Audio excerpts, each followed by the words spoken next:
नमस्कार मित्रांनो. तर आज आपण या व्हिडिओमध्ये आपण जाणून घेणार आहोत का आज नेमकी आपल्याला मार्केटमध्ये काय करायचं आहे. आणि आज वार आहे बुधवार. काल आपल्याकडे झाली निफ्टीची विकली एक्सपायरी. आणि जी विकली एक्सपायरीमध्ये आपल्याला मार्केटने एक असा गुलीगत धोका दिला आपल्याला मार्केटमध्ये. चायना आणि त्याच्यानंतर युएसने दोघांचं चालू होतं टेन्शन आणि दोघांकडनं आले वक्तव्य. आणि त्या वक्तव्याचा परिणाम असा झाला का हा जो डाव जोन्स आहे, हा डाव जोन्स एक वेळ आत्ता जो दिसतोय आणि त्याच्यापेक्षा जवळजवळ 800 पॉईंट खाली होता. आणि त्यानंतर याच्यामध्ये आपल्याला संध्याकाळच्या वेळेस एक स्मार्ट अशी रिकव्हरी त्याच्यात बघायला भेटली. तर एकंदरीतच ह्या अशा प्रकारे आपल्याला मार्केटमध्ये काल मोठा धोका भेटला. आणि हा धोका सगळ्याच मार्केट बरोबर झाला. पण मग आज काय कंडिशन आहे ते आपण या ठिकाणी जाणून घेणार आहोत.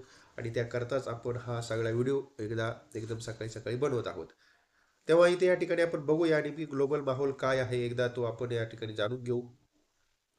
आता हा ग्लोबल माहोल जर आपण तुम्ही बघितला तर ह्या ठिकाणी आपल्याला जो डावजोन्स आहे तो आता जो क्लोज झालेला आहे काल काल जवळजवळ 200 पॉईंट हा डावजोन्स क्लोज झालाय प्लसमध्ये. आणि त्यानंतर आता त्याचा फ्युचरही जवळजवळ 113 पॉईंट वरती आहे. म्हणजे तिथे आपल्याला एक चांगल्या प्रकारे तेजी बघायला भेटते. आता जर तुम्ही डावजोनचा चार्ट जर बघितला तर ह्या डावजोनच्या चार्टवरून आपल्याला असं कळतंय का काल मोठा त्याच्याबरोबर सुद्धा गुलीगत धोका झालाय. आता इथे बघा हा चार्ट तुमच्या समोर मी डावजोनचा ठेवलाय. आणि हा जो चार्ट आहे हा चार्ट आपण इथे वन डे ठेवूया. आणि त्यानंतर याला 15 मिनिटाच्या टाइम फ्रेमवरती ठेवूया. आणि काल बघा तुम्हाला काय याच्यामध्ये बघायला भेटलेलं आहे. तर कालचा चार्ट आपल्याला काय सांगतोय बघा. आता एक तर इथे काल आपण सकाळी बघितलं अराउंड 46,500च्या आसपास होतो. फॉल झाला 45,500च्या आसपास गेलो गेलं म्हणजे फॉल डावजोन्समध्ये झाला. आणि त्यानंतर स्मार्ट रिकव्हरी झाली. आणि आपण ह्या ट्रॅपमध्ये अडकलो का म्हणजे आपलं मार्केट जोपर्यंत चालू होतं पण तोपर्यंत इथे आपल्याला ह्या मार्केटमध्ये फॉल होता. आणि त्यानंतर मग आपलं मार्केट क्लोज झालं आणि ते मार्केट रिकवर झालं. त्याचा फायदा आज आपल्याला होईल का ते बघणं महत्त्वाचं आहे.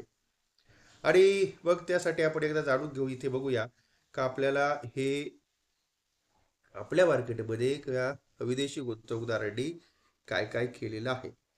तर इथे जो काय सगळा डाटा दिसतोय त्या डाट्यानुसार तर असं दिसतंय का जे एफ आय आपल्या मार्केटमध्ये का जे थोडीफार खरेदी करायला सुरुवात केली होती ते विदेशी गुंतवणूकदार थोडंसं आपल्याला या ठिकाणी सेलिंग करताना दिसत आहेत. आता इथे एफ आयने कॅश मार्केटमध्ये 1508 करोड रुपयाची सेलिंग केली आहे. त्यानंतर त्याने इंडेक्स फ्युचरमध्ये जर 1651 करोड रुपयाची सेलिंग केली आहे. सॉरी मी मी मगाशी चुकून खरेदी म्हणलो असेल. पण इथे त्या ठिकाणी त्यांनी सेलिंगच केली आहे. आणि बाकी त्यांनी या ठिकाणी जवळजवळ 3887 करोड रुपयाची स्टॉक फ्युचर विकलेले आहेत. तर एकंदरीतच अशा प्रकारे आपण बघतोय का हा सगळा त्यांचा डाटा आहे सगळ्या सेलिंगचा. आणि मग आता इथे जर आपण बघितलं तर हा जो आकडा दिसतोय जो 7,000 करोड रुपयाचा सेलिंगचा आकडा आहे. म्हणजेच मार्केटमध्ये सेलिंग प्रेशर आज असणार आहे. आपण जरीही वरती जरी ओपन झालो तरी त्या ठिकाणी आपल्याला सेलिंग प्रेशर बघायला भेटणार आहे. आणि तेव्हा बी कॉशियस. आणि काय होतंय का मार्केट चालू असताना ज्या काय आपल्याकडं आपल्या याच्या रशिया, चायना, नंतर अमेरिकाच्या ज्या काय आता सध्या न्यूज येतात त्यावरती मार्केट आपलं लगेच रिॲक्ट होतंय. आपण ते सुद्धा गोष्ट लक्षात ठेवा. आणि मग आता या ठिकाणी आपल्याला बघायचं आहे का निफ्टीचा चार्ट आपल्याला काय सांगतोय. ठीक आहे. आता हा निफ्टीचा जर इंडेक्स आपण बघितला तर ह्या ठिकाणी निफ्टीमध्ये आपल्याला काय बघायला भेटतंय ते आपण एकदा ह्या ठिकाणी जाणून घेऊया. आता इथे बघा. आता हा जो निफ्टी दिसतोय आपल्याला ह्या निफ्टीमध्ये आपल्याला जो इथे मी डे टाइम फ्रेमचा लावलाय मला 15 मिनिटाच्या टाइम फ्रेमचा जरा चार्ट लावू द्या जे आपल्याला त्याचं चांगलं विश्लेषण करता येईल. आता इथे या 15 मिनिटाच्या टाइम फ्रेमवरती आपण बघतोय का गेल्या 2-3 दिवसापासून आपण ही जी काय एक लेवल आहे 25,330ची ती लेवल आपण तोडत नाहीये. अराउंड 25,300च म्हणूया. आणि त्यानंतर जो खाली आज आपण जो काल एक लो मारलाय आणि तो लो जो आहे तो लो आता आपल्यासाठी एक सपोर्टचं काम करेल. आणि तो आहे 25,056चा. आणि जर आपल्याला समजा बाय करायचं असेल तर त्यासाठी बघा आपल्याला इथून एक जो काय फॉल आला होता हा फॉल आणि तसाच फॉल आपल्याला इथूनही बघायला भेटला. तर ती लेवल आपल्यासाठी खूप महत्त्वाची आहे. म्हणजे त्याच्यावरती जर आपण टिकलो तरच आपल्याला खरेदी करण्यामध्ये काही पॉईंट राहील. आणि ती जी लेवल आहे पहिल्यांदा इथे दिसते ती आहे आपली 25,220च्या आसपास. मग आपल्याला नेमकी काय करायचं आहे? तर आता या ठिकाणी आपण बघतोय तर एक तर वाढ बघा 25,050ची किंवा मग 25,220च्या वरती जाऊ द्या. तर हे आपल्यासाठी आहेत दोन लेवल. जर या दोन लेवलच्या वरती जर आपण गेलो तर म्हणजेच आता एक तर ह्या लेवलच्या वरती गेलो आणि किंवा ह्या लेवलच्या आसपास आलो तरच आपण निफ्टीमध्ये त्या ठिकाणी खरेदी करायची चान्स घ्या. नाहीतर नाहक आपण ट्रॅप होऊ नका. थोडंसं बँक निफ्टीमध्ये आपण जाणून घेऊ का काय आहे. आता हे बँक निफ्टीचं जर या ठिकाणी आपण बघितलं तर काय दिसतंय. इथे आपल्याला निफ्टी बँकचा चार्ट आपण बघूया. निफ्टी बँकच्या चार्टमध्ये आपण काल परवाच आपल्या व्हिडिओमध्ये सांगितलं होतं का आपल्याला 56,300च्या आसपास चांगला सपोर्ट आहे आणि तिथून काल एक आपल्याला चांगला त्या ठिकाणी बाउन्स बॅक बघायला भेटला. पण मग आता परत जर आपल्याला हा एक रेंज जर भेटला, समजा ही रेंज भेटली 56,300ची, तर त्या रेंजमध्ये तुम्ही त्या ठिकाणी खरेदी करायचा प्रयत्न करू शकता. किंवा मग आपला जो आहे 56,800चा जो एक झोन रेजिस्टन्सचा आहे तो क्रॉस करू द्या. आणि तो जर क्रॉस केला तर मग त्या ठिकाणी बाय करा. मग तुम्हाला इथून जर समजा 56,300ला बाय जर केलं तर टार्गेट तुम्हाला त्या ठिकाणी 56,800 पर्यंत भेटेल. आणि 56,800च्या वरती जर समजा गेला तर मग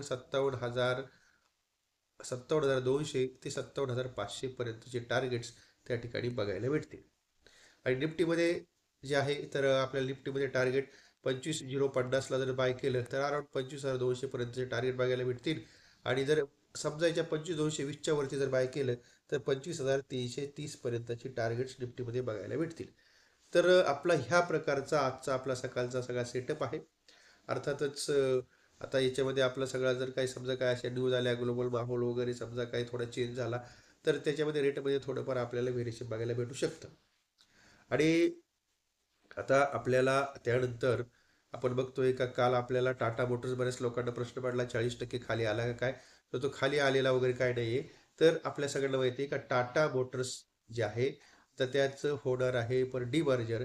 त्याच्यामध्ये टाटा मोटर्सचे जे आहे ते एक पॅसेंजर व्हेकल आणि त्याच्यानंतर इलेक्ट्रिक व्हेकल सॉरी आपलं याच्यावर पॅसेंजर व्हेकल आणि काही इलेक्ट्रिक व्हेकल मिळून ती एक कंपनी बनणार आहे आणि दुसरी कमर्शियल व्हेकलची एक कंपनी बनणार आहे. म्हणून कंपनीनं त्या ठिकाणी डिमर्जर करायचं ठरवलेलं आहे. आणि आता इथे ज्या लोकांकडे कालपर्यंत ज्यांच्याकडे होता स्टॉक अशा लोकांना एक स्टॉक बोनस भेटणार आहे. आणि पण त्याची किंमत काय आहे तर तो होणार आहे स्टॉक लिस्टेड होणार आहे पुढच्या महिन्यामध्ये. म्हणजे अजून तुम्हाला 15 दिवस त्यासाठी थांबावं लागेल. म्हणजे ज्यांच्याकडे आता एखाद्याकडे टाटा मोटर्स असतील समजा 15 तर त्याला त्या ठिकाणी 15 स्टॉक भेटतील. समजा 15 असतील तर 15 दुसऱ्या कंपनीचे भेटतील स्टॉक. आता याची किंमत आपण बघतो अराउंड 365च्या आसपास आहे. तर याची किंमत काय असेल ते हा स्टॉक ज्यावेळेस लिस्टेड होईल मार्केटमध्ये आणि त्यावेळेस त्याची किंमत त्या ठिकाणी ठरेल. तर एकंदरीतच अशा प्रकारे आता आपल्याला म्हणजे आजचा आपला सेटअप आहे आणि तो मी आपल्यासमोर मांडलेला आहे. आता जर आपल्याला असं वाटत असेल का आपल्याला काही समजा ट्रेडिंग करताना काही मदत व्हावी तर आपला टेलिग्रामचा पेड चॅनल आहे आणि त्याची लिंक तुम्हाला खाली डिस्क्रिप्शनमध्ये मी दिली आहे. आपण त्या लिंकवरती जा आणि त्या लिंकवरती जाऊन आपला टेलिग्रामचा पेड ग्रुप आहे तो ग्रुप आपण त्या ठिकाणी जॉईन करू शकता. आणि त्यानंतर मग त्या ग्रुप तुम्ही आपला जॉईन केल्यानंतर त्याची जी फी आहे 1,350 रुपये तुम्हाला त्या लिंकद्वारे पे करायची आहे. आणि त्या लिंकद्वारे पे केल्यानंतर तुम्हाला त्या ठिकाणी 12 महिन्याचा ॲक्सेस त्यामध्ये भेटतो. आणि त्यामध्ये आपल्याला जे काही असतात चांगल्या प्रकारचे स्विंग ट्रेड असतात ते स्विंग ट्रेड मी तुमच्याबरोबर शेअर करत असतो. तर ह्या अशा प्रकारे आपल्याला त्या ठिकाणी आपण टेलिग्राम चॅनलचा फायदा घेऊ शकता. आणि जर समजा असं वाटत असेल आपल्याला का नाही मला चांगले त्याबरोबर चांगले असे एका व्हिडिओज पण पाहिजे तर त्यासाठी तुम्ही आपलं 299 रुपयाची मेंबरशिप घ्या. 299 रुपयाच्या मेंबरशिपमध्ये तुम्हाला त्यामध्ये आपले चांगल्या प्रकारचे आपले एज्युकेशनल असे व्हिडिओज मिळतील.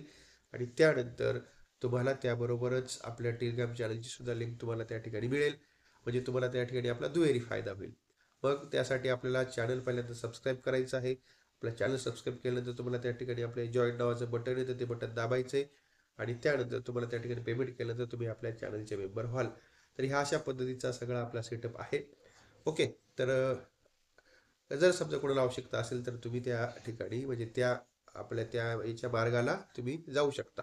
ओके. त्यामुळे इथे आता आपण थांबूया आणि परत भेटूया आपण एका नवीन विषयासह.